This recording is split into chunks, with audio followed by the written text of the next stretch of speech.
What is up, everybody? What is up? Y'all already know it is Dune time. I hope everybody has had a chance to watch it. This is going to be a little bit of a new genre for myself. So I'm excited about this. And y'all already know there's no way that I can do this by myself. I'm going to go ahead and bring up the crew. Let me go ahead and see who all in the chat already, though, while I bring everybody up. Boom. Okay. What's up to everybody? Hey, Zarfelina. Hey, King EM. Hey, y'all. Hey, Tony. Thank you for coming through. Appreciate all of y'all. Let me go ahead and get my girl up, Miss Ashley, from My Sweet Perspective. Let me see here. Hey. Hey girl, hey. Happy Saturday, everyone. I am so ready to get into Dune. Now, I've been raving about it all week. I loved episode 1. I'm here for all this. I'm here for all this activity, all this Game of Thrones in outer space. I'm here for it. Oh, okay. That's what's up. Yeah, at first I was like, I don't know, if I really like, I don't really know. No, I love Game of Thrones, and I love how we were referencing that it was like Game of Thrones in the air or in space or something like that.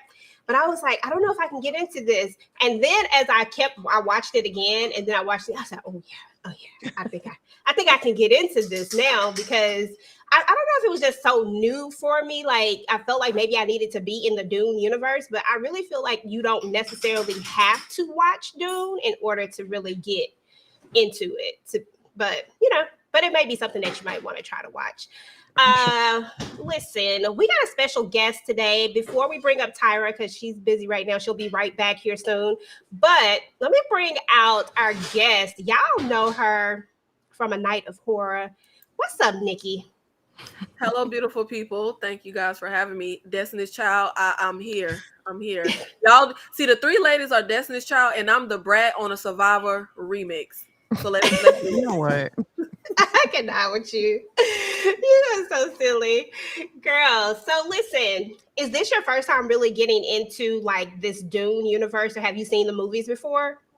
This is my first time. My mother is a fan of I think it's the 70s or 80s original Doom movie and has been telling me to get into it. I have not. It is not my ministry. Like stuff like Lord of the Rings and Dune, like the adventure, like it's just not my style. But I love Game of Thrones. But I did see the Dune movie with Zendaya last year and I was confused as hell.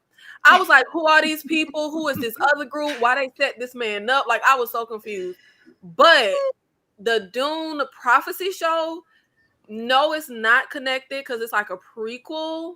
But I think it definitely is more like for a wider audience. Like, people can just jump into this. Like, they do a lot of exposition, which if you're a fan of Dune, you might not like. But for someone like me, it was extremely helpful to understand where are we in this world right now.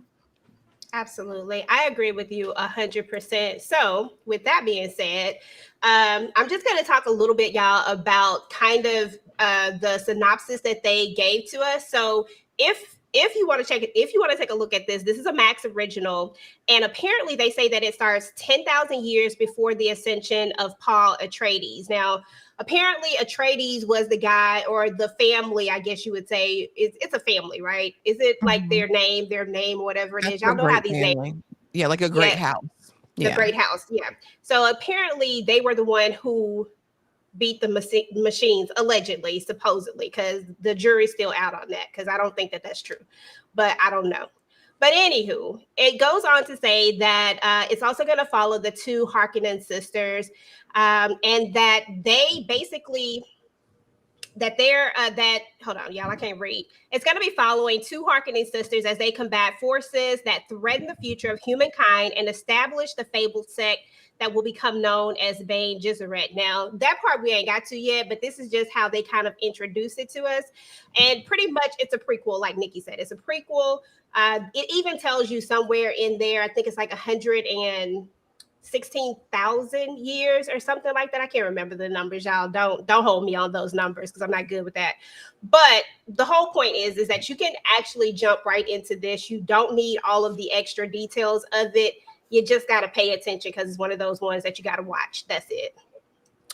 So, anywho, we're gonna get a vibe check. Okay, Tyra's still not back yet, but we're gonna go ahead and get a vibe check, y'all. Actually, vibe check. Just first episode. What are your overall thoughts? It was amazing. Like, I feel like this is like a masterclass in world building.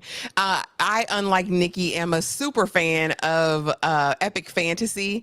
I love them. I'm gonna watch a Wheel of Time. I'm gonna watch a Lord of the Ring. I'm gonna watch it all, right? And I think this did an amazing job of setting the stage for what we're about to encounter, introducing us to characters that are significant down the line 10,000 years later. But I loved it. I liked even the development of the characters. Like when we meet Valia as a young woman, it really shows us who she is going to be as a leader down the road. And so then when we fast forward there, you're like, okay, this makes sense.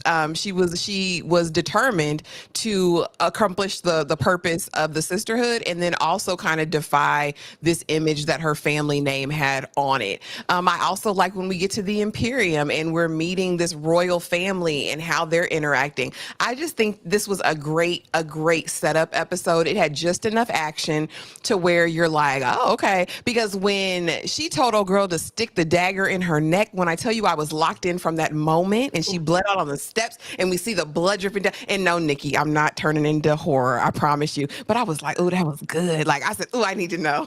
Because I want to know more about the powers. Like, I think this was just a taste. And I think it was done extremely well because I feel like we got enough information, but then also it kind of leaves you wanting more. I think it's great for a pilot of a new show. I agree. I wholeheartedly 100% agree. Before I get your vibe check, Nikki, let me go ahead and shout out these super chats. Shout out to DeMarcus Vaughn. Super sticker. He said, a ghost of our hippo character floats in front of what? Oh, shit. Again. I did it again. I did that stuff again, y'all. I swear to God, I'm going to do better. Okay. Don't worry about it, Nikki. Don't worry about it, girl. I do this every single time. I read the doggone super sticker. Because that's the description of the super sticker. Yes, it's so crazy. DeMarcus Vaughn, shout out to you for the $2 super sticker. Don't worry, y'all. I ain't gonna read it again. I ain't gonna do it twice in one day.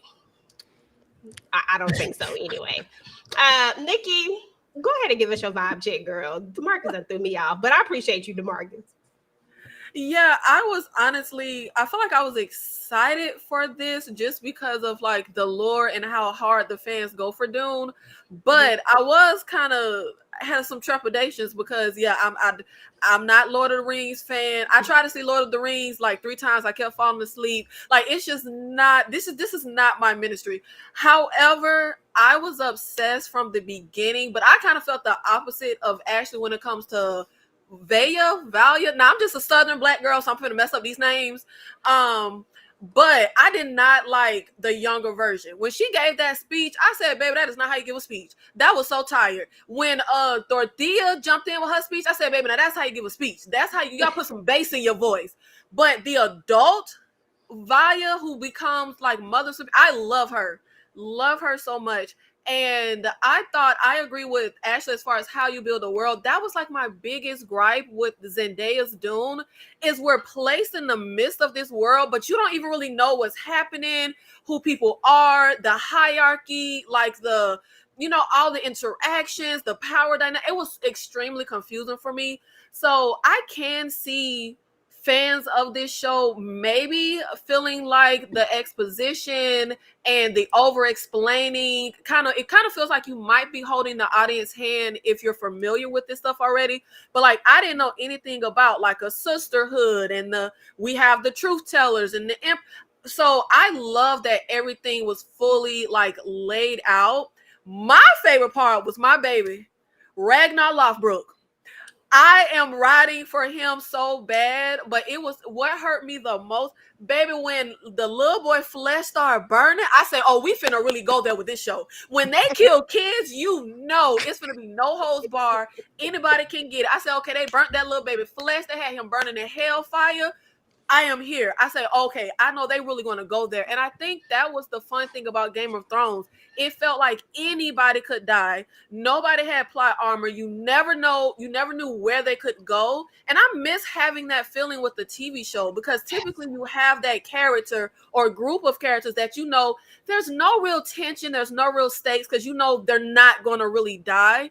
But I feel like it's real stakes here. That's how I felt with the first episode. And I agree with Ashley as far as like the power. Now I gotta say, that voice baby used at first, it sounded a little lame. I was like, baby, clear your throat. You didn't do it right. You're not in the right pitch. But I love that she can literally control. Like, the girl couldn't even fight. There was no hesitation when the girl said, stab yourself in the neck. She literally just did it. So I'm super excited to see what other like powers do they have. So yeah, super excited. Really love this. And I definitely will say, if you're not a fan like I am of like this genre, I think there is still a lot here that you can enjoy. Yeah, I agree. I'm a big fantasy person, but not necessarily like sci-fi per se, because I would definitely categorize this under sci-fi. Although, there's some sci-fi stuff that I like, but I'm huge in fantasy. But however, I really like this. Like, I think that this is really, really, I think it's actually pretty good. I don't think that you need a whole lot. Even my daughter, she was watching it because y'all know I'm lazy and I had her doing my pictures. And she was like, this is okay. She was like, she understood it. And she's like big into certain, like, she like y'all, like she know all the things. Cause y'all know me, I just be looking at TV just to look at TV. I don't know none of the things, none of the words. So forgive me. But she was like, this is actually really good. And she said the same thing of how they built the world was really nicely, and that you didn't need to go back in order to really understand it. So even she enjoyed it. So I was like, okay, we got a winner chicken dinner here, y'all. Let us know how y'all feel about this so far. If you've already took a look at it, go ahead and drop it in the comments. I want to know what y'all think about it.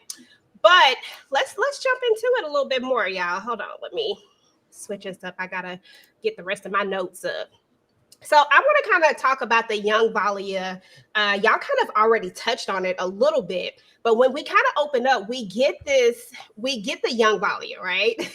And she's not playing no games, first and foremost. She's not playing any games when it comes to what she believes is sisterhood.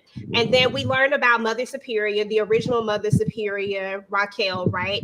And she believed in Valia because Valia believes in her vision. But then there was, I ain't gonna call her the op, because I mean, she just believed what she believed, She's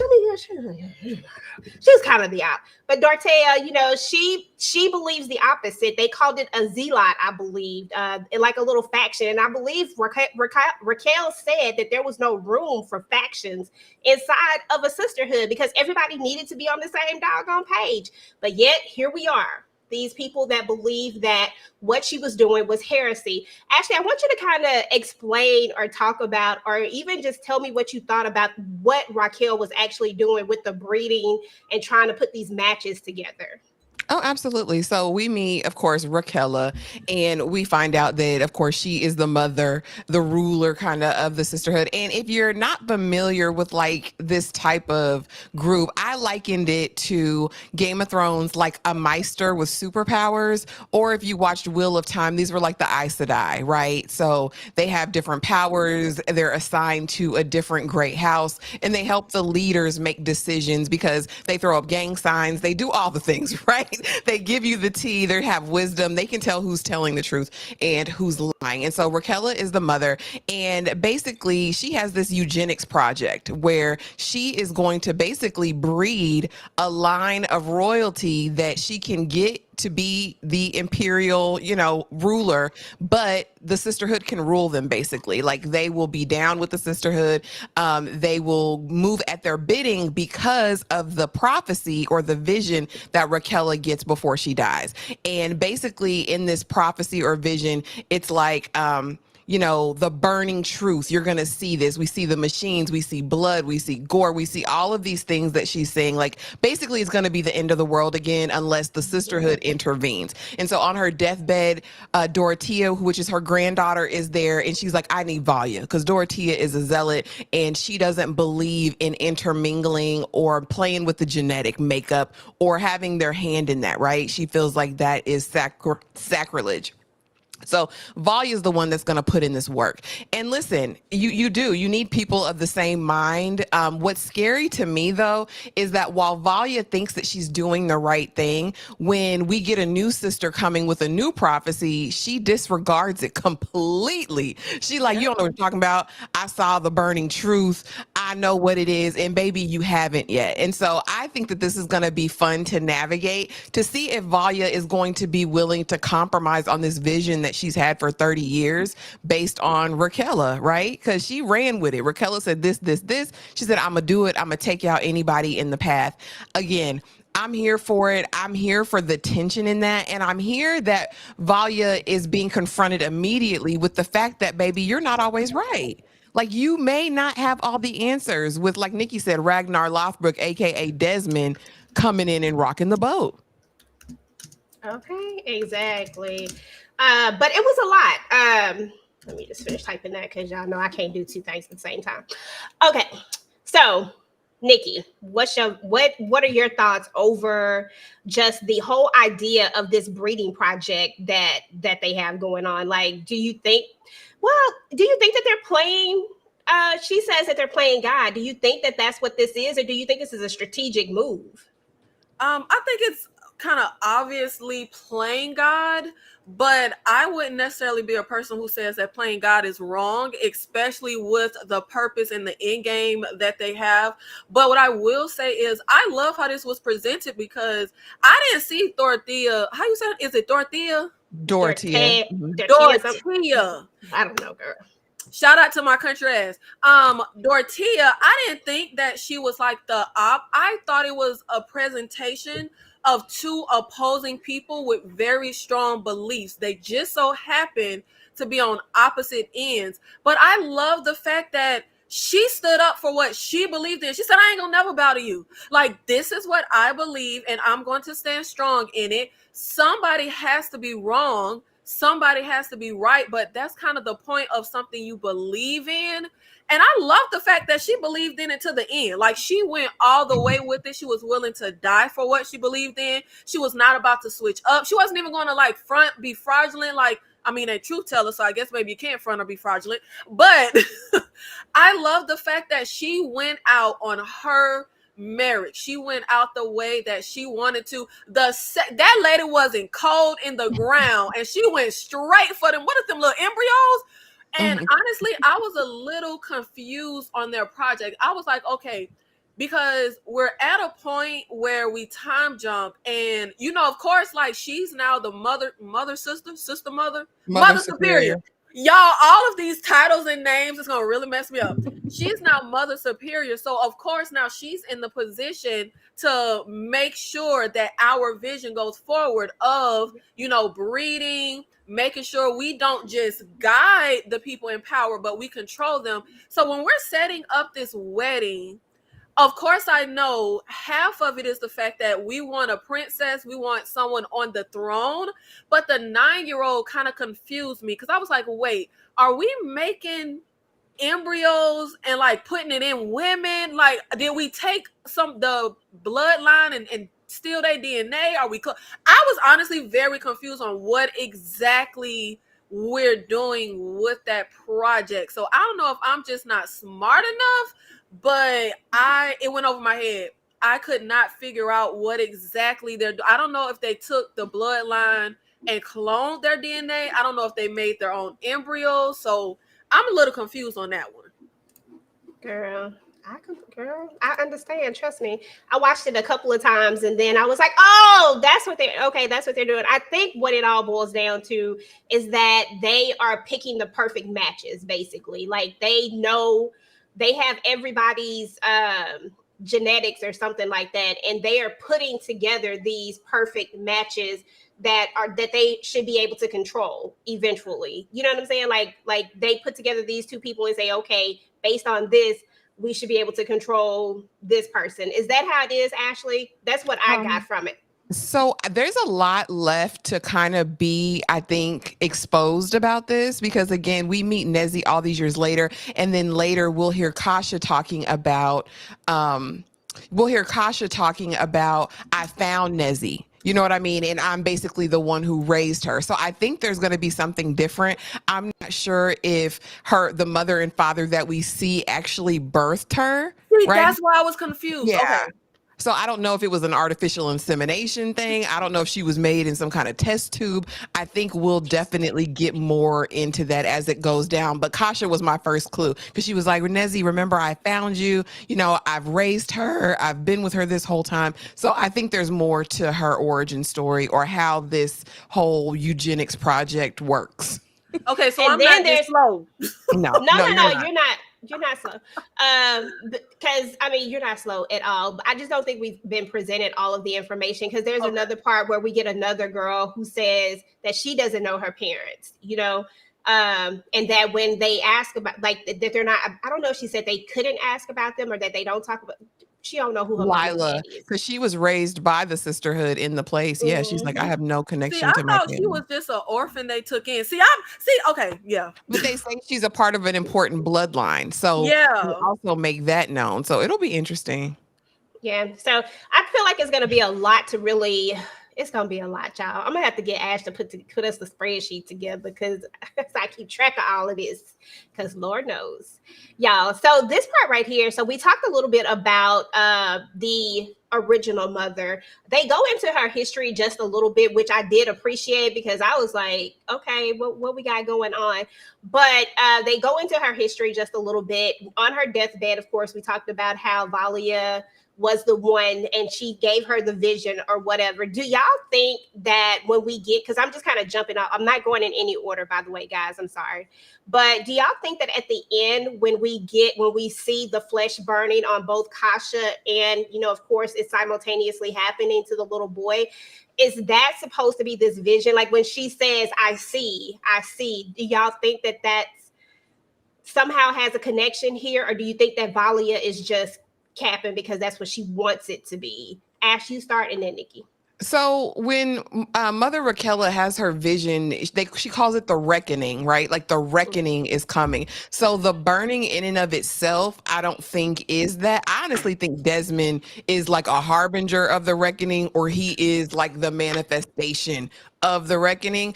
And I think this was just her first sign of the truth, right? Because it was like, you'll see the burning truth. And I think that's when she saw Kasha burning. But I think the vision was about this day that everybody's going to have to pay for whatever happened. And I think Desmond is more representative of the reckoning than the actual burning kid or Kasha. Because I'm still trying to make sense of what connection she has with the little boy and why they were burning simultaneously. Like, because that's what it gives when you're presented with it. And I'm like, well, she has a connection to Nezzy, not the little boy. So why is she? Unless that's Desmond's FU to the Sisterhood. Like, okay, like I'm on my way. So I don't necessarily think this is everything. I just think it was a sign to Valia that, baby, it's maybe not where you were looking for it at. You know what I mean? Yeah. Does that make sense? Yeah. That makes sense. That makes a lot of sense. Let me bring this comment up, y'all.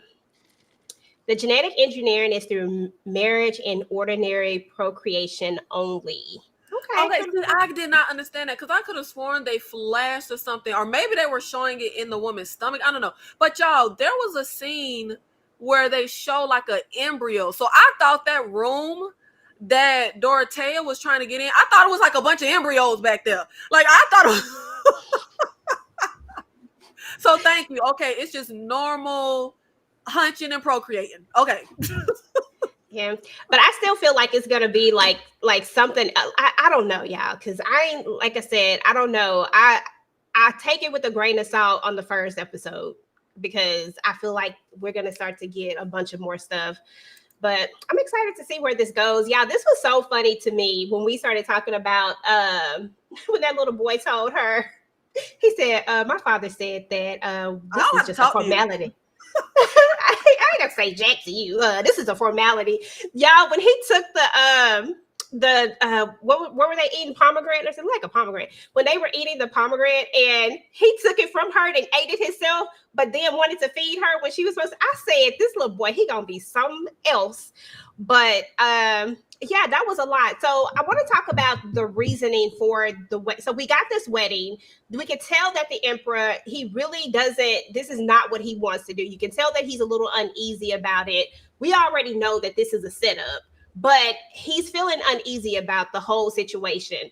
And then, oh, my bad, I got you. But he's feeling uneasy about the whole situation. And we see him kind of battling with his wife. She doesn't want this to happen. Like, nobody really wants this to happen per se on this side of it. But then we have God, let me find his name. Y'all know who I'm talking about. The other father. Do you know his name? The Ricchese household, Yeah, Ricchese, because girl, I was about to call it Ricchese. I got it written It down, is but I was like, I can't. It's Oh, Ricchese, okay. The author said he don't care how you pronounce it, but it's one of them. It's like that. Oh, okay. Because I was like, I cannot pronounce this. But yeah, but we can see that he's kind of pushing for this to happen, right? What were y'all initial thoughts about this? Like, do we see, well, just give me your initial thoughts about just this combining of the marriages and what you actually thought about the Ricchese family. And then Nikki, you're going to start, but also talk to us about the previous question, because I'm sorry, I didn't let you answer. I apologize. Yeah, with the previous question with the lady with the black hair burning at the same time as the kid. I'm so sorry, these names I can't. But I felt like it was the same thing she told Valia when she wouldn't listen, when she's trying to tell her new prophecy. Like, what if what we're doing is actually going to make what we're trying to prevent happen? Kind of like Raven, every time she had a vision and she tried to stop it, she would literally make it happen. Because when we look at the dying Mother Superior, when she's having the visions, one of the visions is people burning the exact same way that the kid and the truth teller, are they truth tellers or truth sayers? Truth sayers. Truth sayers. The way that they were both burning, the way their flesh was burning, that is exactly the way the flesh was burning when she was having all those visions and they were flashing all of that stuff on the screen. So I feel like there is some stuff with Desmond that I feel like he has a plan that isn't fully shown or known to the audience yet, but I think it is intertwined with that doom that they're trying to prevent. When Mother Superior first dies, when Valia is still young, and she's like, we have to be strong, we have to prepare, something is coming for us. I think that's going to be Desmond bringing that they're trying to prevent. And what they're doing is actually like bringing it forth. And I like when he goes to tell the story to the Emperor and she goes to say, well, it's true, or he believes it's true. I think he knows exactly what he's doing. He's mapping all of this out. He's being strategic. And that's the thing with the lie, right? It's only a lie if you think it's a lie. But if you think it's the truth, then it's the truth. Like, your body will read as if you're telling the truth. So I love when they had her say, like, not just it's the truth, but, oh, well, he believes it's the truth. I think they are absolutely bringing a doom. And I'm excited to see why their name changes. Ashley probably can say the name. I can't remember it, but in the Dune movie, 10,000 years later, these people are not called the Sisterhood. So I'm really interested to see how we got there, what changes. And as far as the wedding, I definitely feel like Ricchese, Raquel, them, there's something that they are plotting and is under the surface as well. I don't know if it is as like diabolical as Desmond, but they want this wedding real bad. And I agree when the Emperor said he's trying to make a fool out of me. Like, why are you asking for a wing up in my house? That part. There is something underlining and under there, but that's what's exciting about this first episode, right? Like, we get a lot, but we also are clueless to a lot. But it's like exciting to know, like, wait, what's this person's motives? Where are they going? But we got to see you at the crossroads, Uncle Charles. This was sad. Pour one out for the little homie. Little homie was gonna be a G. I really liked him, but I didn't like the way his daddy like pushed him into. This baby is 9. He want to go play with some Ninja Turtles or whatever Ninja Turtles they had in this time. I don't know, but this wedding was really, really interesting, and I am interested in the fallout of my son dying in your palace, castle. I don't know what they're called. Are they still called palaces and castles? I don't know. But I think there's going to be a really dire fallout. And this also means we won't get that fleet that was promised because now there's no wedding. So I think there's going to be a ton of fallout. And I think there's something. Desmond knows something. He stopped this wedding for a reason. Because I feel like Desmond is already, like, I don't know who he works for, because I don't think it is him, like, by himself. Like, I don't think he's this lone wolf out here, but I feel like there's some other sinister power that's above him that's kind of pushing this plot along. But I think that they know what the Sisterhood is trying to do, and they're trying to stop the Sisterhood from, basically taking over or taking power, because at the end of the day, that's what they're trying to do by putting her there. I thought that the plan of them actually getting the princess into the Sisterhood and then having her there for 10 years so that they can groom her basically into what they need her to be and mold her into what they need her to be.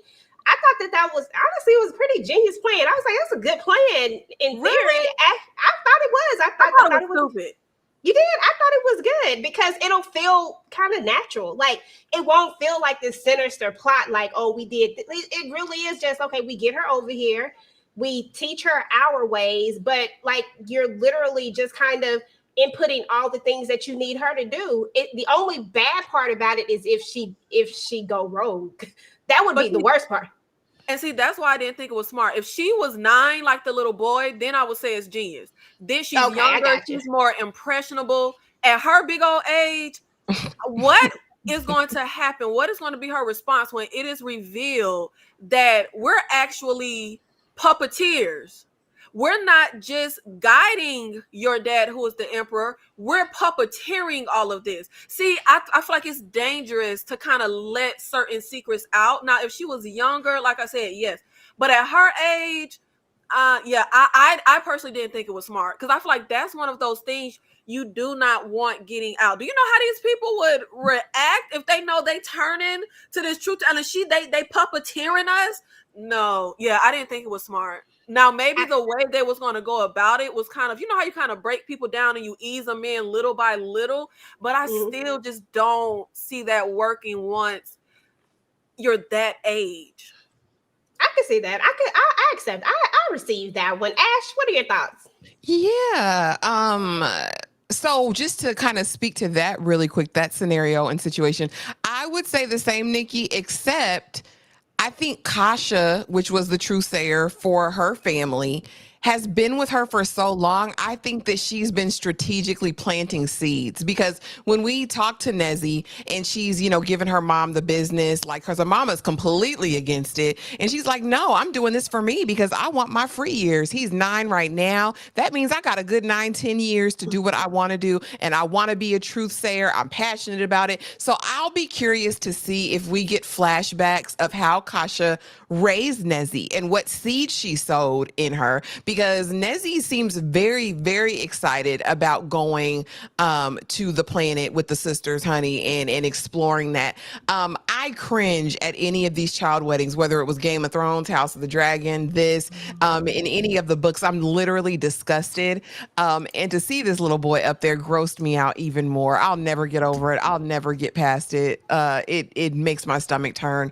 Every single time in a story, they try to marry off these 8, 9, 10-year-olds to these grown people. I actually, on the other hand, did not like little Pewitt or whatever his name was. I couldn't stand this little menace to society. I want to know why he's got a thinking machine. Okay. I want to know who gave it to him and where they come from. They're supposed to be forbidden. Listen. We had a war with these creatures on a big scale, and you mean to tell me you just got one in your pocket that you're letting roll all around the universe? I don't like it. I don't like the Richese family. I I think them being in the home of the imperial or whatever is a disaster waiting to happen. They definitely have ulterior motives. We've already heard that Lord Carino is having troubles on Arrakis. Like there's like an uprising, anarchy, and this marriage is supposed to quash those things and give him more military backing and support. So yeah, this is going to be disastrous, I feel like, because Richese now not going to get no deal. Do they have a newborn? They're going to now marry to Nezzy. What happens after this? I mean, what are you going to listen? They want to see. I'm like, is he going to kill off his wife? Is old Richese going to marry Nezzy? What is next? Because we literally needed this alliance.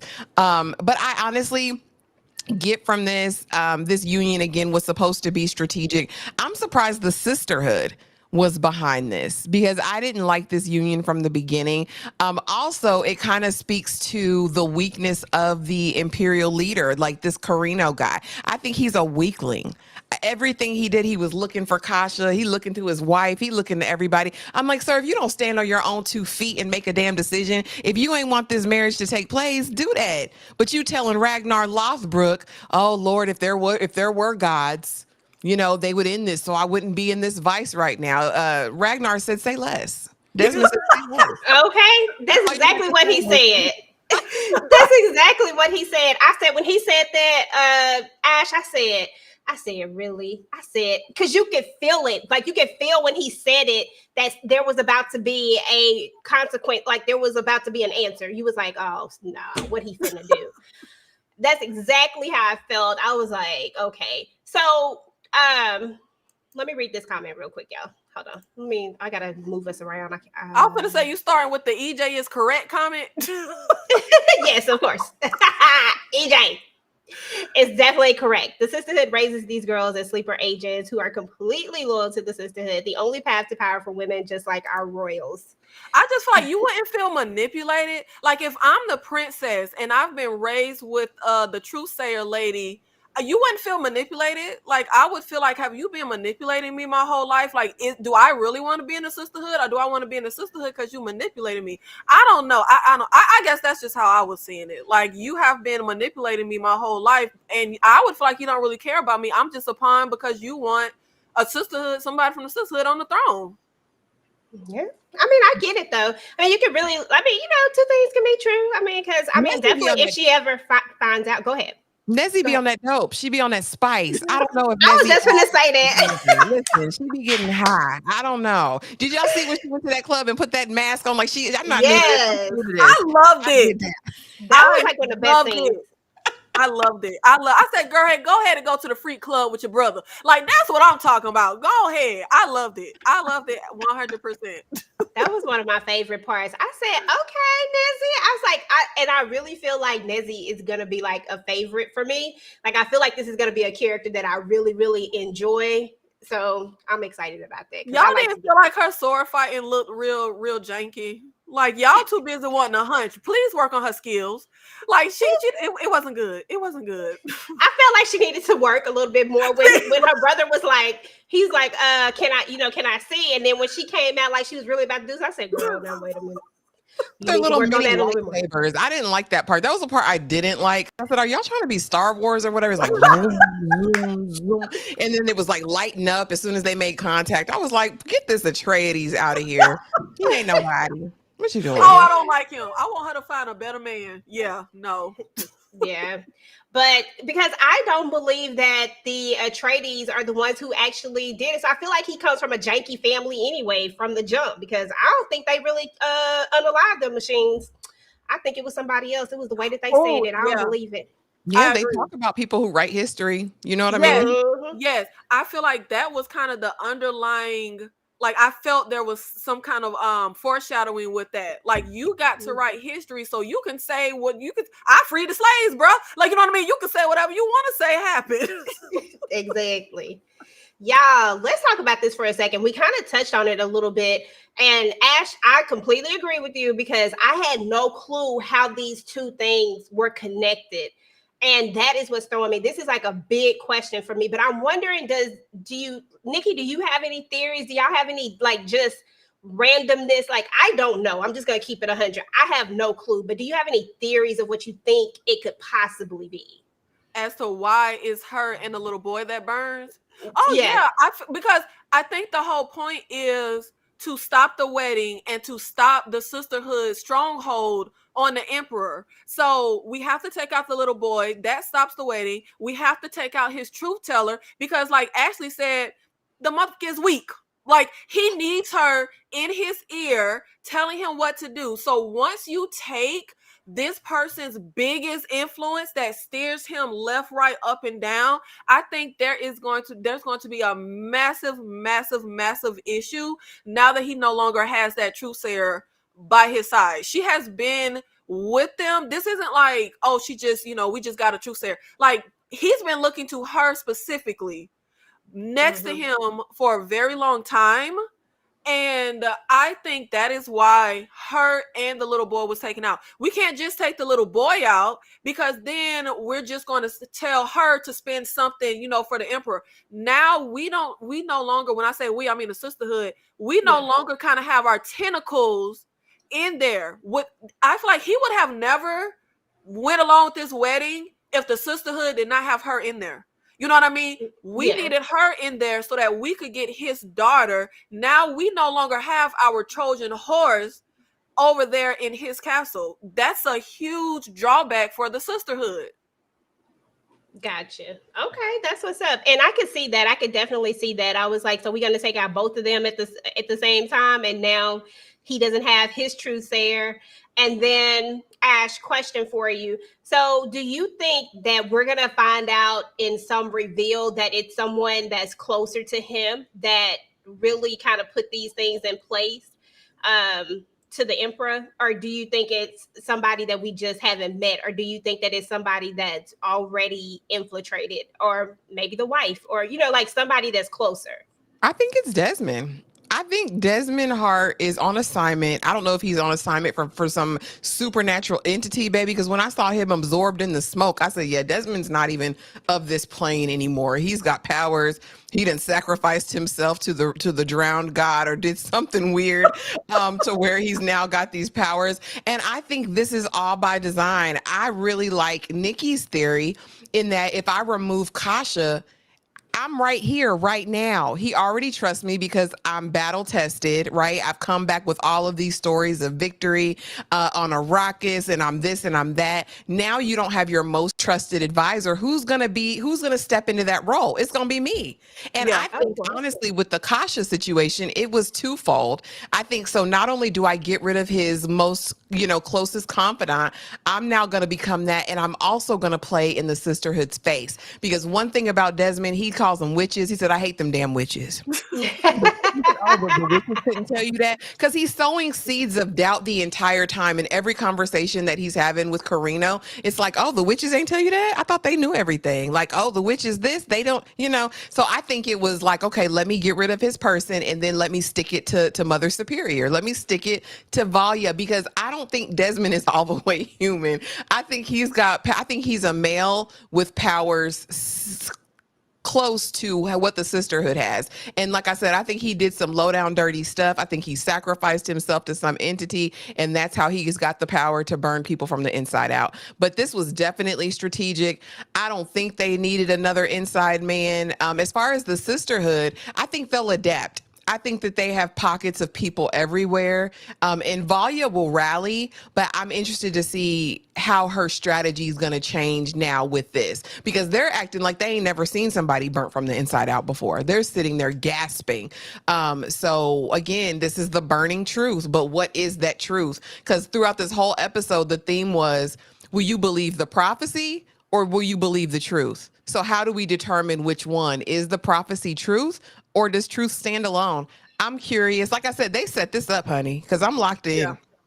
And that's why I'm so interested to see Desmond's next move because it very much feels like on House of Dragon when Alison Daddy was no longer hand of the king and we put our whole plan into motion. So now that weak behind king no longer has his hand, now we're going to bring Alison Daddy back. So I'm really curious to see what Desmond's next move is because, yeah, I think everything Ashley just said is on brand.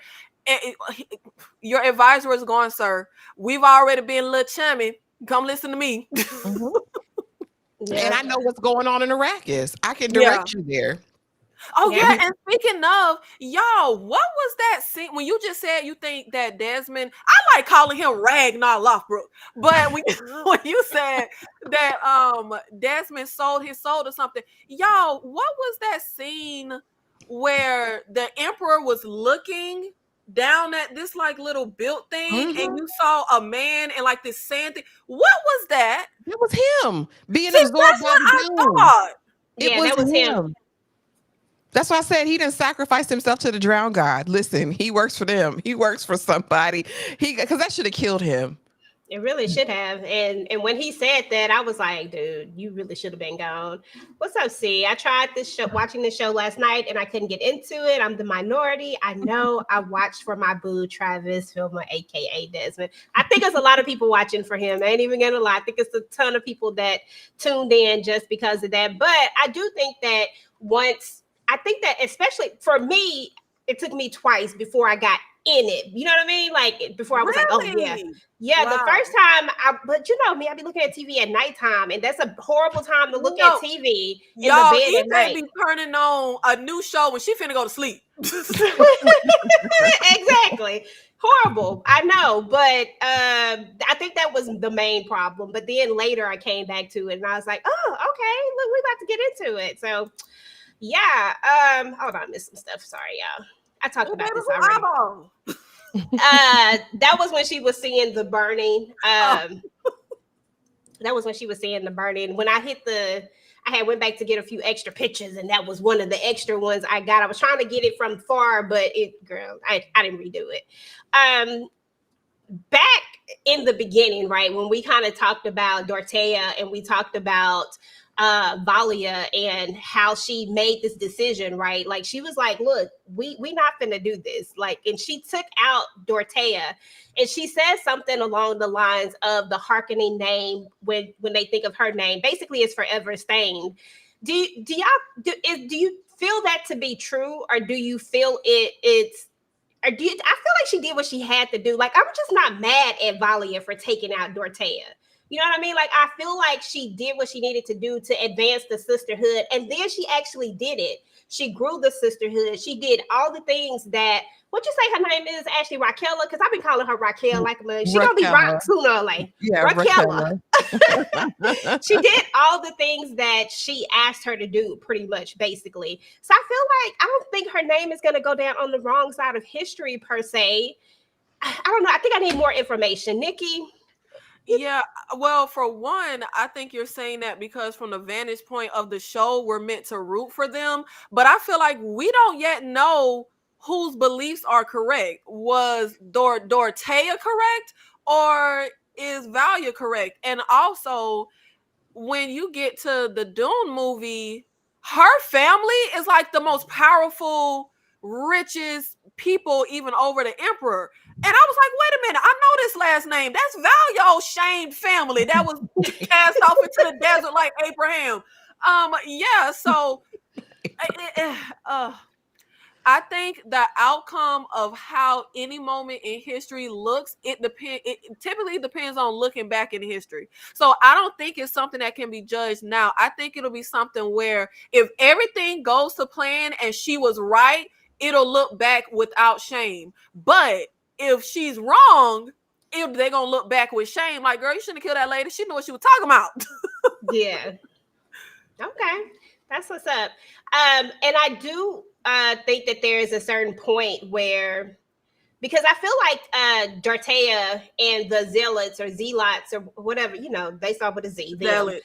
The Zealots. I do feel like they were a lot more religious when it, like, you know what I'm saying? Like, they were trying to be a lot more pure, and they didn't want to mess with anything that was by design. But sometimes you got to take control. I just feel like I'm going to be on Valia's side. I just feel like that's where I'm going to end, where I'm going to land on this. But we do need more information. We need more information. I don't Ashley. know. she's trying to she's trying so hard even in this episode to distance herself from this name. You know what I mean? Because Mhm. they were cowards and they abandoned the thinking machines war and they were exiled to this thing. So me and my sister, we got free and we became a part of the sisterhood, and this is our new family and our new name. And even when we're seeing her making decisions about who's going to get a truth sayer, and they said this is the Harkonnen's fourth request, and she says, and tell them no No. again. For the I'm like, why is she putting all of this into keeping the distance between her and her family name when it's really in the narration we hear it's just based on who wrote it? We really don't know what happened with the Harkonnens, but she hates being associated with this family so bad. I think she's willing to go to great lengths, not only to do what she needs to do with this prophecy, but also to separate herself. I'm different. I'm the Harkonnen that is this, and I don't know if I believe in her. I don't know if I believe in her or the sisterhood yet. I think that's what they would like us to do, like I think you and Nikki said. But I'm gonna hold out. I'm going to hold out and I'm going to watch and I'm going to wait and see which side of history I want to be on, because something's not quite sitting right with me as far as her motives and intentions. I hope we get a lot of flashbacks. I hope I get to see what growing up in her family was like. And I hope we get to meet other Harkonnens just besides her and her sister.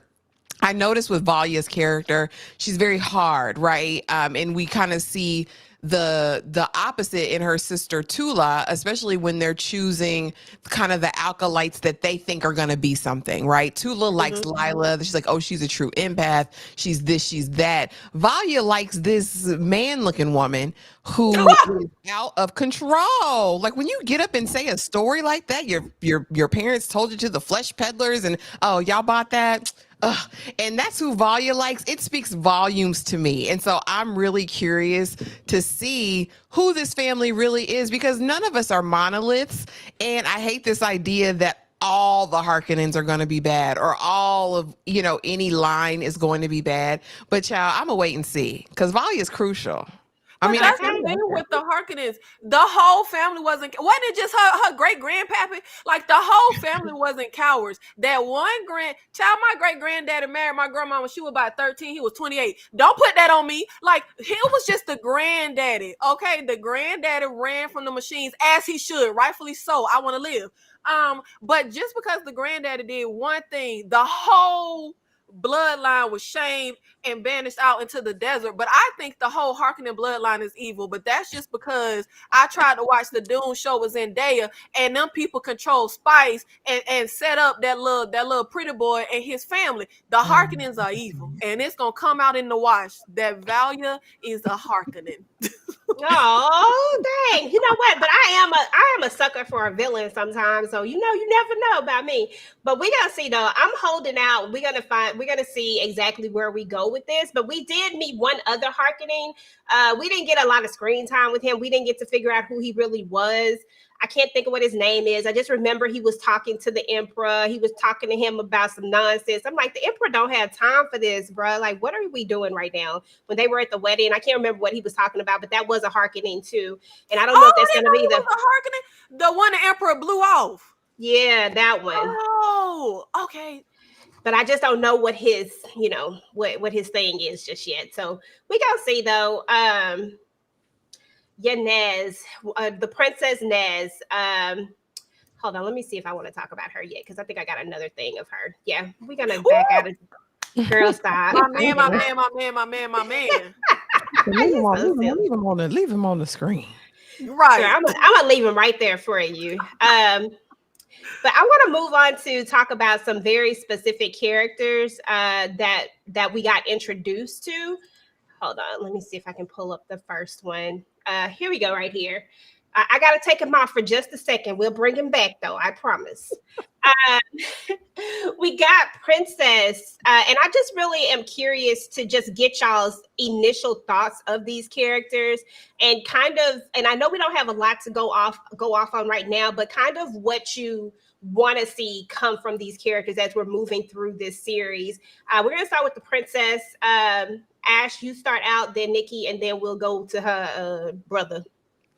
Okay, yeah, I don't like Nezzy, and I know Nikki loves Nezzy down. I don't like her. I think, and I don't know why. There's no necessarily good reason why. I just don't feel like she would be the strong woman leader that I would want to see on the throne to lead the Imperium. I feel like she's a dope fiend. I feel like she's on them drugs. I feel like she dipping and tipping in that spice.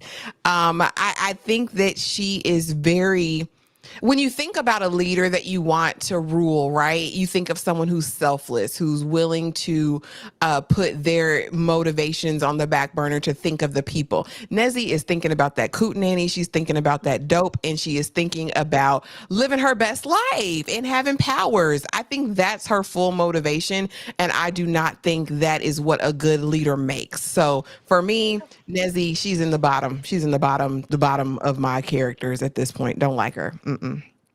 Okay, Nikki. Look, she's not a drug fiend. Just because you ski a little bit don't mean you got a problem.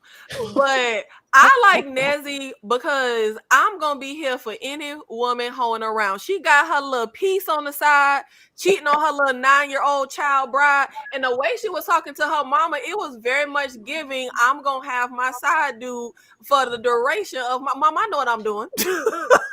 I just love the fact that baby went to that little freak off club like that. That's why I like her. But on the side of outside of me, just want all women to hoe around.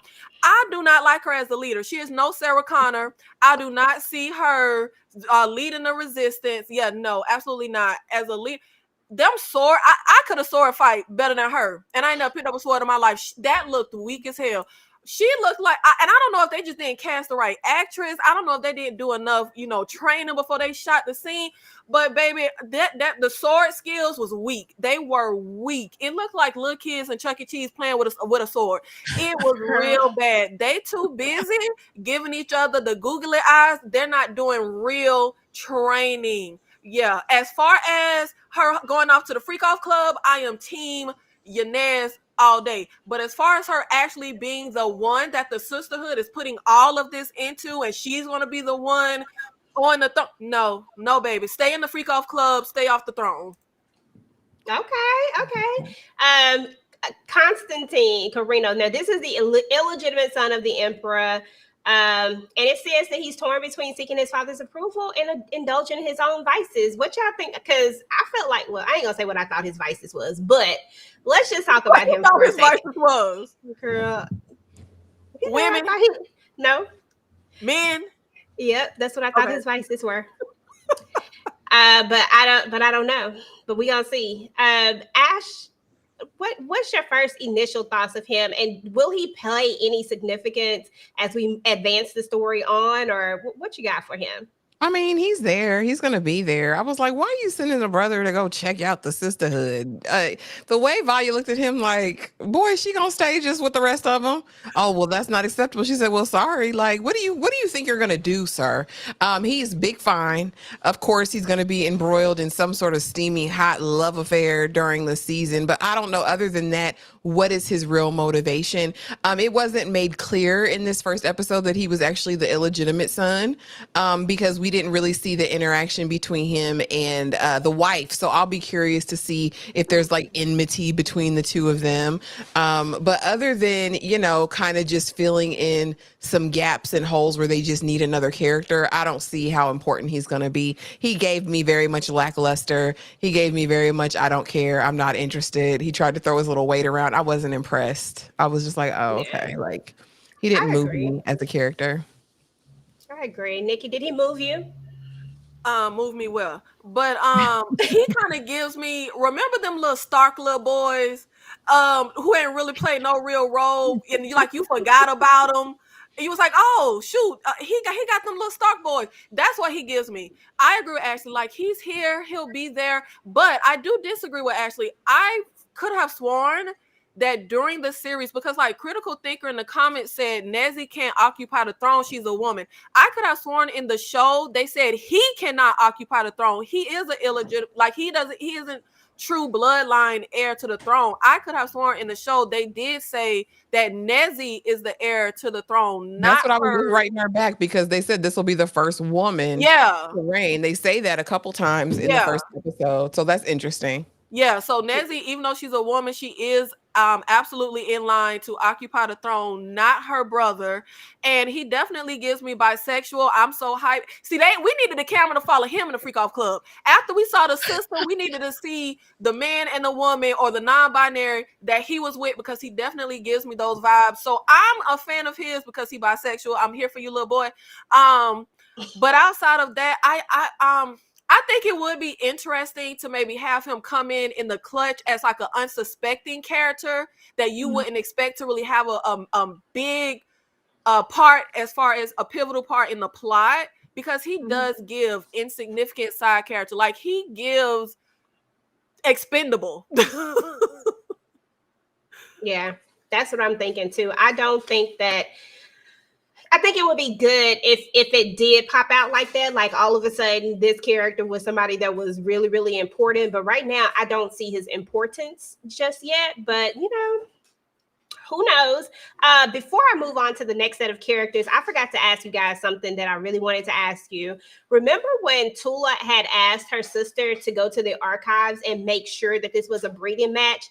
Do y'all think that she actually did it? Because I don't think she did. I think that she lied. I think Valia is lying about it being a breeding match. I think that something changed, and which is why Kasha, of course, came. And I don't think that Valia is saying it. I think she's just trying to move with the plan that she already had set forth. Ashley, what you think? I think that Valia's fatal flaw is going to be her pride. So it wouldn't surprise me if she didn't check, if she just let it ride. And she lords over her sister a little bit. So I think it would be, how dare you question me? I think that Valia got the reality check when she saw Kasha being incinerated. I think that's the only moment. I don't think that Valia's the type to say she did anything wrong. I don't think she's the type that will go back and double check anything because I made sure it was right the first time. And I think that, again, I think that's going to be her fatal flaw, that pride. Nikki? I echo everything Ashley said. I absolutely agree. Y'all already know, I feel like she a Harkonnen, and the Harkonnens are of the devil. She absolutely did not check. And I feel like it's a mix of like her pride, but I also feel like it's a mix of a theme that I think was presented very strongly, like I said, with Dorothea and her interaction, is that theme of belief. I think it's ego, like Ashley said, but I also think she so blindly believes in this that there is no questioning anything as far as what she believes to be true and to be the purpose. And no, she didn't check. She didn't check at all. But I I'm don't think also still a little confused. What is in that room? What is in that room? Girl, I guess we're gonna If have she to would have find went out. in there to check, what is in that room? Okay. Girl, I don't know what's in that room, but I want to I know don't think what's she in checked there. Give either. us the inside scoop. Okay. I do not think that she checked. And you've kind of already given your thoughts about, because this was our next character that we were going to, but I was more so wondering about that one specific thing. But do you guys have any other just things that you want to get off your chest about Valia? I know you can't stand a Harkonnen, Nikki, but do you foresee like her fall, or do you think that this plan is gonna, like, what's your end game for this Harkonnen from Valia?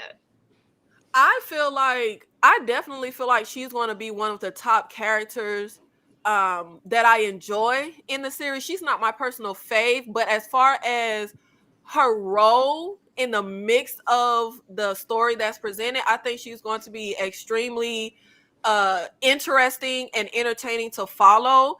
And like I said, I tried to jump to Zendaya's Dune. I'm gonna call it Zendaya's Dune, so that I could kind of get into the world. And I'm extremely interested on why this group is no longer called the Sisterhood. And I'm very interested in if that change has anything to do with Valia and her role and time as Mother Superior. Now, this is 10,000 years prior, so it's no telling when that change took place. And even with the fact that, like I said, the Harkonnens control spice 10,000 years later, when at this point they were shamed and they can't even get a truth tell. Because it would seem to me like if you're like one of the only people that don't have a truth sayer, you're at a disadvantage. You know what I mean? So I'm so curious to see, how do you go from a position of disadvantage to controlling spice? And does it have something to do with value?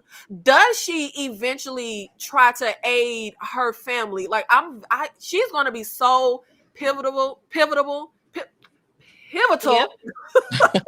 Obviously, she's That. a huge character, but I think she's going to be pivotal in the sense that I think her tentacles are going to be in so much and in so many pots, and she's going to directly affect so many snowball events. The Sisterhood, all these little orphan baby, test tube baby, all this stuff they playing with, the princess, Desmond, the Harkonnen family, what are they? The Jackadees, the Hades, the Macanese. Who was them 9-year-old little boy family? The Rakizis. The Patizis, she got her tentacles in everything, whether directly or indirectly, whether a ripple effect of somebody she got her tentacles in. I'm extremely excited to see what exactly her moves are going to be, because I feel like she'll sacrifice her sister, because the only thing she cares about, she has this strong belief, she has this vision, and anything standing in her way, she gonna tell you to put that blade in your neck. I don't care who it is. Girl, okay. Listen, I'm here for it though. I'm here for every last single part of it. Ashley, any final thoughts on Mother Harkonnen, Mother Valia, Mother Superior, number 2? What I'm looking forward to, and y'all, I'm so pissed we only get 6 episodes in this season. Like, I'm so aggy about this because give me more, right? But I think what I'm looking forward to most, honestly, is this showdown that she's gonna have with Desmond. Because I want to know what's tea. Like, I want to know what he knows about her, what she knows about him. And I think this will be a delightful kind of enemy versus enemy situation. And so I really want to see how that culminates. I also know that Valia is a master manipulator at this point, and she's strategic as well. So I'm excited to see how she's going to lay out her plan. I too, Nikki, believe that she is going to sacrifice Tula at some point. Tula's too sweet and too docile and goes too much along like with the flow. I think that at some point they're going to come to terms and she's going to sacrifice her for whatever reason. But Valia's a mastermind. She didn't ascend by happenstance. You know what I mean? I think everything that she's done has been thought out. Again, I just think her pride will be her biggest burden, and this reckoning that's coming, because it's coming one way or another. I'm curious to see how she's going to use some of these alkalites as well, because I think in her world, everybody is a pawn. Because whenever we meet characters who are true believers and have this idea that their way is the right way and there's no other thing, they're willing to sacrifice anything and everything. So I'm really trying to see how low she gonna go. How low can you go? Yeah, I think she'll go pretty low. The true believers always do, to accomplish whatever they think their mission is. So I want to see the range in this character, and I want to see her at her worst. I want to see what she got in her bag. Okay. Ash, I'm gonna stay with you. Emperor, you already told me that you believe that he's weak, like, and that he don't even know how to really rule because he needs other people to look to the left and the right. What are your final thoughts on just this character, and where do you see him going these next 6 episodes? The grave soon. No, rather than later. He is a weakling. I have no time to abide these weak-willed male leaders in this space. This show is so woman-centered with such strong women already.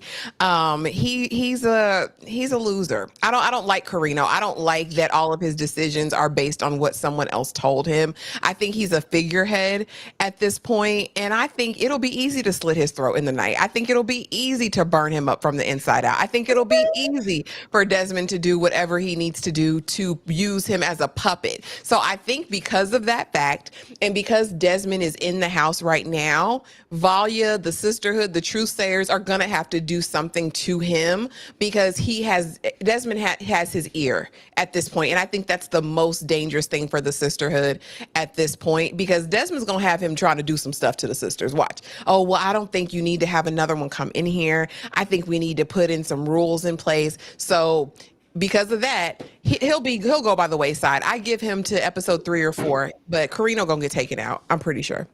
Okay. Nikki, your thoughts? I agree with Ashley. He very much gives me King Viserys vibes. And the same way I was pissed off feeling like if King Viserys wasn't so weak, so much would not have happened. That is exactly how I feel about Q-Tip right here. And I'm pretty sure that if he spent as much time really trying to hone leader skills as he spends shining his bald head, we would not end up where I know they are going to end up. He is absolutely King Viserys, up and down 100%. And I am just so excited to see what Desmond is going to do with this man, because now that's why I disagree with Ashley. I don't think he's going to die no time soon, because you can't kill your puppet yet. Like, we need to use him for a while to really map out, even though we don't really know Desmond for a plan. I do think we're going to need Q-Tip in order to really pop this stuff off. We're going to need him in our whole plan, because we still have an eligible princess. We still don't want the Sisterhood to match her up and, get no little test tube baby, whatever. What's in that room? That's it. If they don't take me into that room, child. But yeah, I really don't care for that man. He's the wife. Like, I don't really even know what to say about this man. Like, I cannot with him. And I'm with Ashley. I cannot stand a weak-willed man. Like, he feel like one of them little boys who never got up from under their grandma. Like, I cannot do this with this man. Okay. Well, And speaking Nikki, of this man, go ahead. Oh, I was gonna say, and Nikki, that's why I think the Sisterhood gonna try to take him out. I think the Sisterhood's gonna try to take him Oh, out. I thought you were saying Because Desmond was going to take him out. Okay. Desmond's gonna use him. I think he's gonna be his puppet master. I think Desmond will be his puppet master, but I think the Sisterhood will have to take him out to cut off Desmond's power. Okay, yes, I absolutely agree with that. Yes. Yeah, yes. that definitely, I can see that. So speaking of him and his decision-making skills and the fact that he needs, these women around him to help him make these decisions, he has this wife that I feel like is going to play a big part in this at some point. I feel like we're going to see something from her. I feel like she's going to be the one that sides with Desmond. I feel like she's going to be the one that's going to be pushing him to not bring another truthsayer in there and to roll with Desmond. I think she is definitely going to be Team Desmond. Nikki, what are your thoughts? You know what? I'm about to really get real mad at Mr. Clean, because why this rundown of this lady say she united thousands of worlds? Like, he dismissed her when she said, because she was against the wedding, and when she said the kingdom was stronger when you was listening to me, the way he dismissed her. Now, wait a minute now. She got her own little resume, it seemed like.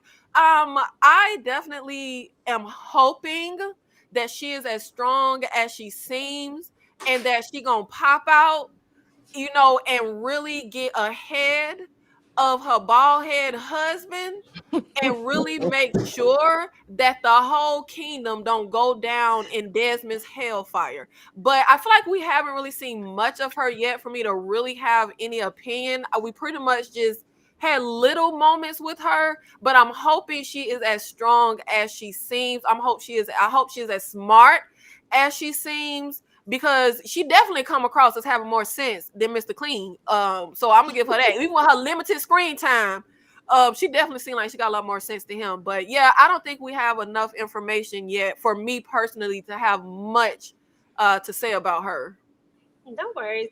And I definitely been looking at that trailer, so that's where I base most of my decisions about her off of. Is I really think she's gonna come through. And this episode told me a lot too. Is that, like, look, you were doing better with me than without. Like, you need to listen. So, and sometimes, what they say, behind every good man is a Now this is a weak man. What do they say about behind every weak man? I said good. I didn't say whether he was strong or bad. I just said good. I don't even know if he's good, EJ. I just think he's weak. I like Natalia though.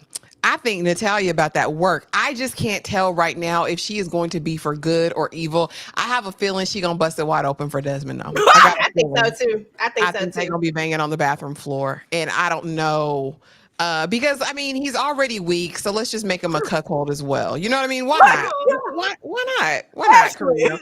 You ain't got nobody. But I think I also think that she is. When I saw everything I needed to know when she saw that baby had the thinking machine, and she was like, "Off with his head." Get him out of here. She This is was I was like, like, oh yeah, I like Natalia. For better or for worse, I think she'll make an excellent villain if that's going to be the role. But something about her to me is a little bit sinister, but I like her. I like her upon initial impression. She was like, Now, get him out of Ashley, here. when you when you say well, you don't know if she'll be for good or evil, do you think that anybody against the sisterhood is evil, or do you think anybody against the sisterhood is good? I don't think it's cut and dry. I don't think it's white or black. I think like in this show they're trying to push this narrative that these families, these houses are monolithic, and I don't believe that to be true. So I can't say that if you're against the sisterhood you're inherently evil. I can just tell that Desmond is a damn supremacist. He Now don't hold on now. at Why is all. my man in it? Because yeah, he was because like Joe them Man damn is the one who was doing all the stuff. he was like, yeah, them damn witches. I was like, oh, he just hates them. You know, he doesn't even know them all. But again, is him doing whatever for the greater good? I don't think we have enough information yet as they're building this world as far as what the reckoning really is. Is it going to be the end of all humanity, or is it going to be the end of the sisterhood? I'm just really, really curious. The way they framed it is that the sisterhood is on the right side of history. I still don't know yet. I think some of them will be, but I don't think that all of them are. I think that Valia is concerned is the growth of the sisterhood, the strength of them, and them holding power is what it feels like to me more than it is about the good of mankind. So no, I don't think they're inherently evil or good. I think it's about who's in power and who's wielding that power in this moment. But I think as we go on, we'll find out more. I just don't know enough to say yet. Okay. All righty. Atreides, Kieran. Yeah, the swordsman. They kept calling him, referring to him as the swordsman, and the person who has the googly eyes for the princess. I don't know. I just feel like this is a disaster waiting to happen. I don't know exactly what it is, but something about him just rubs me the wrong way, and I could be wrong, but I don't know. What you think? Who said that? He's an op. I said it. He's an op. And you can use op as in my opposition, as in an opportunist. He is all of the above. Kieran don't like that lady. Kieran ain't even really want them draws. Kieran got a black girlfriend working at the Spice Bar.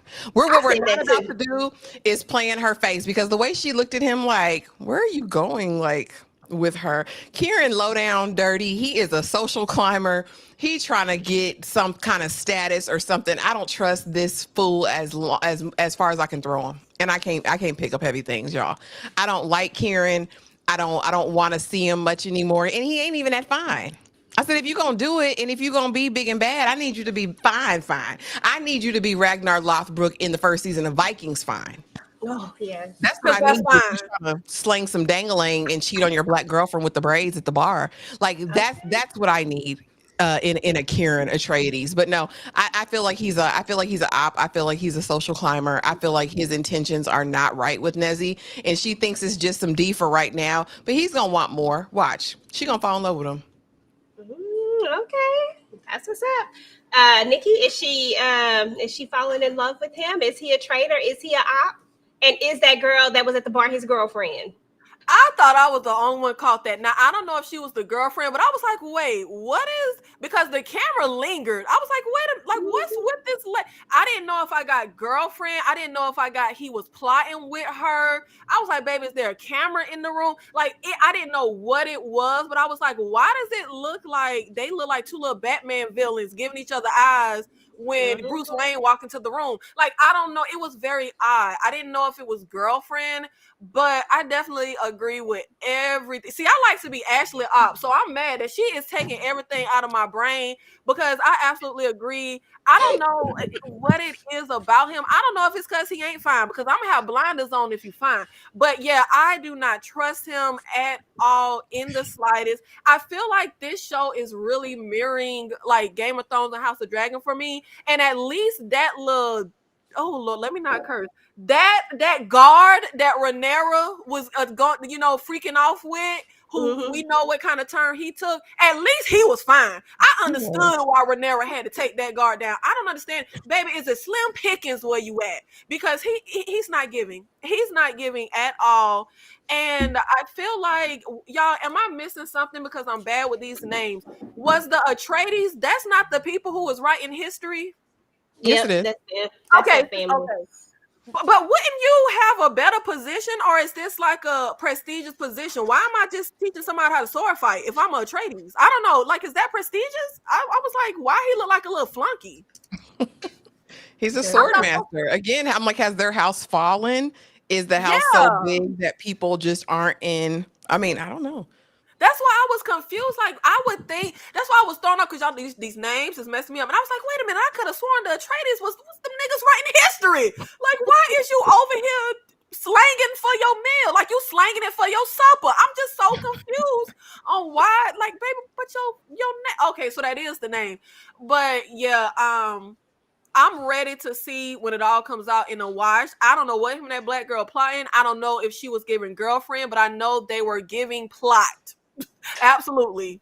And he didn't even seem like he really wanted to, sizzle with that lady. Like, he kind of paused, and he didn't really seem into it to me. He seemed like he had to kind of, let me remember my end goal, because I don't really want to sizzle with this girl. Like, it was really given that he didn't want to be there. Dang. With her, he said, Nancy, you ain't hitting on nothing, sis. Okay, but I did like the way that she seduced him with that smoke. I said that was sexy. I'm sorry, y'all. It was sexy. Man, nah, she don't know how to seduce nobody. We was blowing shotguns when we was 20. Like, girl, pull out a new trick. Like, pull out a new trick. You blowing smoke in his mouth. Girl, grow up, okay? Stop acting like it wasn't. She said she was gonna get what she came to get. She said that she needed to get the vitamin D, and that's what she was gonna get. Okay, because she about to marry she married a 9-year-old, people. She's marrying a 9-year-old. She needed something. So last but not least are these two characters right here. We kind of already touched on this one because I was going to mention the fact of the look. There was a look that was given, and we just talked about that, so we don't really have to harp on that too much. But we did see the look, and I really felt like there was something going on between her and Atreides, whether it was a physical thing or whether it was something like Nikki said. There is something that they are either plotting or either they are together. It's something. I don't know what yet, but there's definitely something there.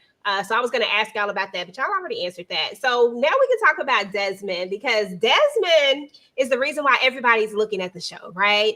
Maybe not for the right reasons per se. Now, be careful how you talk about my man. Don't get disrespectful. Be careful how you talk. Okay, I'll make sure that I stick to all. I'm gonna make sure I don't say nothing bad about your man. But no, seriously though, your man is a snake in the grass, girl. Your man is borderline. He is super op right now. I mean, what are we doing? He unalived a baby. That he was 9 years old. He just said it told him that he was gonna. He said your it won't like something. It won't be in vain. Your sacrifice won't be in vain. I'm like, come on, like that was heartless. But what's in game with him? Because I do feel like we're going to get a big battle between he and Valia, because it feels like he wants to be the head.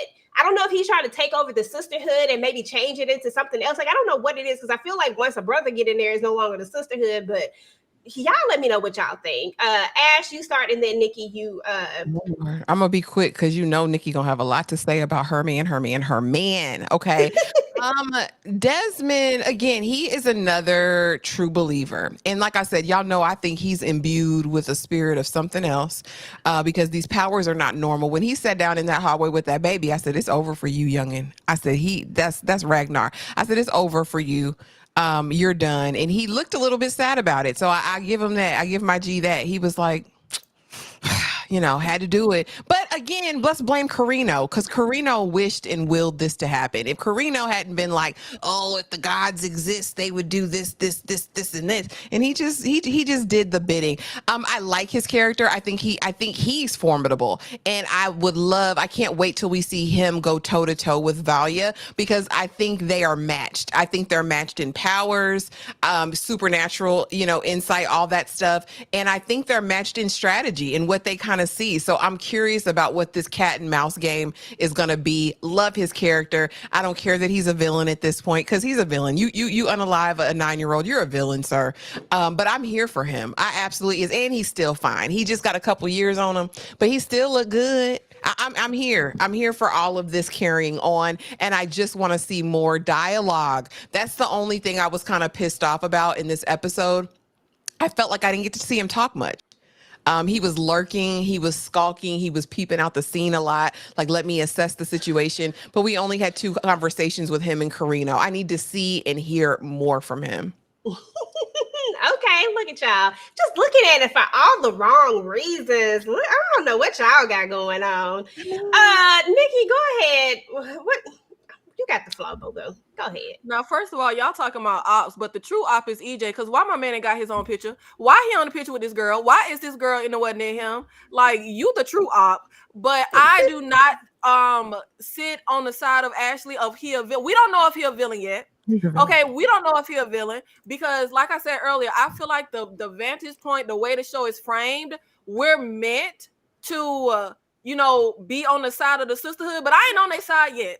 I don't know if what they doing is right or wrong. I don't know if I'm a true believer, but what I do know is that Ragnar Lothbrok would never steer me wrong, and I'm be on whatever side he on. Okay, I do not know about that sisterhood. I don't trust them women as far as they witches, and we don't trust them. Okay, but Desmond absolutely gives. Did anybody else see The Mummy with Brendan Fraser, and then they gave The Rock his little Scorpion King spinoff? If you did, and the Scorpion King go out into the middle of the desert and make a deal with the devil, that's Desmond. Desmond absolutely went out to the middle of the desert and turned himself into the Scorpion King. He made a deal with the devil. But there is nothing, like EJ said, she loves villains. There is nothing I love better in a story than a great villain, like a villain you're going to loathe, a villain that's going to be smart. I don't want no likable villain. I want a true villainous person. And the fact that the first act we see him do is take out little Mikey. He took out little Mikey. Oh no, he's a villain. Okay. Don't make any mistakes about it. But I also don't think just because you killed a child, you're a villain. We can't go that far. Okay. He told that little boy, sacrifices have to be made. Okay. Sacrifices have to be made. Baby, Jesus was killing kids. What did they do in Prince of Egypt? They took out them firstborn. Okay. Was Jesus a villain? If you're not gonna call that Jesus was the Pharaoh, Nikki. Jesus ain't had nothing to do with that. What we not finna do Get it right is blame Jesus. All right. No, ma'am. That was the Pharaoh. Look, I'm far from religious, but I could have sworn in Prince of Egypt it was Jesus. They put that lamb blood on the dough, and Jesus came through and took out the firstborn kids. No, baby, Jesus, what? That was the Old Testament, girl. Jesus wasn't even here yet. Listen, Lord Jesus. Well, when Jesus come about? Jesus went in the Old Testament? No, ma'am. Look, I don't know when Jesus came, but I know when Desmond came, okay? Me and Desmond is here, and we are not going to say he's a villain just yet. He's a villain. He trying to fight for what he need to fight for, and I'm on his side. I do not know. Yeah, absolutely, Darfalina is revisionist history, because Jesus, like, how did I get here? Like, Nikki, please leave me out of this. I was like, okay. Is she serious? Okay, go ahead.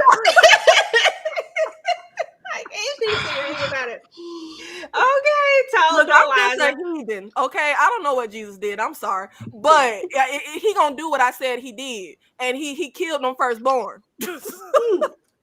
Girl, but no, I agree with Ashley. I think that the series to me seems like it's gonna build to the big showdown between Desmond and Valia, and I cannot wait to see it. I cannot wait to see them playing chess with each other and going toe to toe. We know he's strategic. We know she's strategic. I think it's going to be really, really exciting. And like I said, I'm not on the side of Sisterhood just yet. I'm gonna have to be a pick me on this one, and I'm gonna have to be with my man. You're so silly. Listen, y'all, before we do our I'm gonna do one last final thing, but before we do that, we actually are going to be pull up Ashley comments so she could clear her religion name. Listen. Ashley said was the Pharaoh. Jesus was not there. He was not there in the natural. He had not been born yet. He was not. Come on, y'all. Oh my goodness! I just want to put it clear for the record. Okay, exactly. But yeah, before we do our final thoughts and we tell everybody what's happening, I do just want to mention that we are going to be doing the watch along. So if you are a member, please make sure that you come to the watch along tonight. Y'all know Tyra picked this one. So I ain't never seen it before. So we're about to roll with it. I'm going to go ahead and play that so y'all will kind of know what it is. And then we're going to come back and then we're about to close this thing out.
Okay, y'all. So listen, that is what's up with Dune episode 1, y'all. I was kind of nervous about this. I didn't know if I was going to be able to get everything together. It was a little outside of my realm, but I'm excited. I feel like we had a great conversation. I hope everybody enjoyed. Nikki, since you are the guest tonight, what you got going on your channel, boo? What do I have going on my channel? It's always something, and I don't ever know what it is. Let me see. Let me go to my channel and see what's coming up on my channel. Because unlike Destiny's Child, baby, I don't have a schedule. I'm not going to be here at 6 a.m. on the dot every Tuesday, okay? But I'm just like Jesus. I might not come when you want me, but I'm on CP time, okay? Wasn't that Jesus who made up CP time? I know it was. Ashley will correct me if it wasn't. But no, for real. Right now, on my channel, A Night of Horror. That is Night with the K. And I am Nikki. And I am following From. We have the season finale. And I will be hosting a watch along tomorrow of the season finale of From. That will be 2 p.m. Central. Destiny's Child will be there, so make sure you show up. And I will have my season finale video up on the channel. I cannot tell you when it'll be up, but baby, it'll be up. And I have my retro rewatch watch along coming up. We are doing a watch along of the horror series Penny Dreadful, and we are having a live discussion. We are also doing a watch along of Breaking Bad and doing a live discussion. Now, some of this will be members only, some of it will be public, so make sure you check out channel memberships. And I am also doing a live tier list ranking of, it started off being every horror villain and monster, but baby, that's impossible. But it's going to be a lot. So make sure you show up for that. And I just post every single Saturday week. It may be scattered and not on the schedule, but it's going to be there. So just make sure you're on the channel and you're looking out for the content. Ton of content that I post all the time, okay? But it's just going to be posted when I feel like doing it, not on the schedule. But take it away, Kelly and Michelle. I Not with you. Listen, this is why you love Nikki right here, because you never know what you're gonna get from her. But yeah, definitely make sure y'all supporting Nikki, and when she posts, whenever at no specific time. Okay, just make sure that you catch them notifications because it's gonna be there. All right. But yeah, as for me on my channel, I'm gonna be posting some All the Queen's Men content. Y'all know All the Queen's Men is about to come out. If that's something that you're into, then definitely come and check out the channel. I'll be posting some more stuff there, and y'all already know, what we'll be doing with the crew. I'm gonna go ahead and bring Ashley up, let her know what she's doing on her solo channel, and then finish this up. Yeah, guys, come on over. Y'all know there's uploads galore. I did my Tulsa King season wrap up. Go check that out. I'll be back tomorrow with the From finale upload, so be sure to check that out. Check out Silo, you guys. Episode 2 was so much better than episode 1, so go ahead, check that out. My upload will be up for that tomorrow as well. And then y'all know the live schedule. Mondays we'll be talking Silo. Tuesdays we'll be talking From the finale, and then Wednesday, not only will we be doing Tia, but we'll also be doing Dune and Married at First Sight to make way for the holiday. Hope you guys are having an amazing day. Make sure you're subscribed. You have the notification bell hit for everyone on the panel so that you don't miss a thing, y'all. And thank y'all for being here. Absolutely. And last but not least, y'all, make sure that y'all are in the Discord. We have so much fun in the Discord. It's such a vibe in there. So definitely join the Discord. There should be a QR code up here on the screen for it. I believe Ashley dropped it inside of the chat as well. And then also inside of the Discord, don't forget to join our mailing list, y'all. We just have so many different things going on, and we just want y'all to be a part of it and just come along for the ride. So yeah, but get into that Discord, y'all. But y'all, we're about to get up out of here. We love you guys, and we will talk to you guys later. Peace.